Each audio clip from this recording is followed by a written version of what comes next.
Moi, c'était de l'ordre du fantasme de jouer un homme. Je pensais pas que ça allait m'arriver un jour.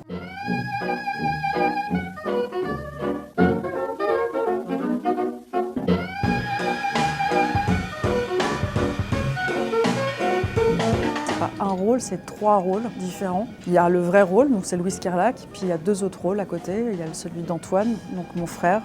Je prends la place de mon frère. Bonjour, Antoine Kerlach. Et il y a le rôle de Gisèle, qui est plutôt un oiseau de nuit et qui va enquêter la nuit. Il y a un côté Gainsbourg, j'ai envie de dire. Moi, j'ai eu plus de difficultés à jouer Gisèle qu'à jouer Antoine. Elle est moins dans mon caractère, Gisèle. Personnellement, je me sens plus Antoine que Gisèle. Je te présente Gisèle. Non, c'est pas moi du tout, on dirait une poule. Bah oui, c'est un peu l'idée. Je sais que j'ai un côté assez masculin aussi, moi, en ma personne de fille, de femme. J'étais plus confortable dans les vêtements d'Antoine, j'étais plus... Parce que je pense que je l'y avais plus réfléchi, tout simplement. J'avais plus travaillé ce rôle-là. Et que pour moi, Gisèle, c'était acquis, alors qu'en fait, c'était aussi pas mal de boulot. Je pense que toutes les actrices ont envie de jouer un homme et que tous les hommes ont envie de jouer une femme. Enfin, je pense, parce que c'est vraiment l'opposé de ce qu'on peut faire. Quand on est une femme, on peut faire plein de rôles différents. On peut endosser, on peut être séductrice, on peut être méchante, on peut... Enfin voilà, il y a 50 milliards de choses à faire, mais je veux dire, il n'y aura pas d'autre chose encore plus folle que de jouer le sexe opposé. J'ai eu affaire à un monsieur incroyable qui est un coach, pas de jeu, mais un coach de corps, qui est un professeur de danse et qui m'a appris, en fait, il m'a dit soit je te montre comment mange un mec, comment marche un homme, enfin vraiment les trucs typiques.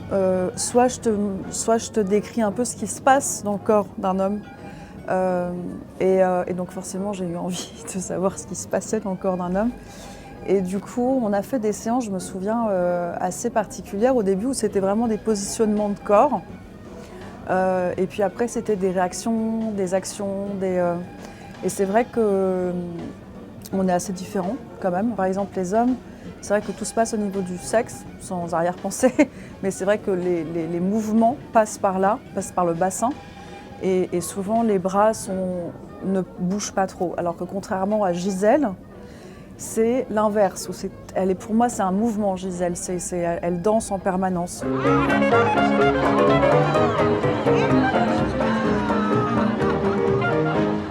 Toutes les ombres, en fait, étaient le contraire de celles d'Antoine. Parce qu'Antoine, il n'y avait pas de prothèse, il n'y avait rien. On a simplement amorcé d'abord les ombres que j'avais naturellement pour les rendre encore plus visibles, les cernes. Gisèle, c'est l'inverse. C'est-à-dire qu'on a ouvert le visage et on a essayé de féminiser au maximum. Attends, j'ai pas fini. Voilà. C'est très facile de pouvoir même de face faire penser à un homme en étant très fine, en étant très menu. Mais le dos d'une femme, ça ne se trompe pas. Et donc on a misé sur un dos nu pour Gisèle. Et du coup, un dos de femme, ça ne peut pas être un dos d'homme. Le buste d'une femme peut être un buste d'homme.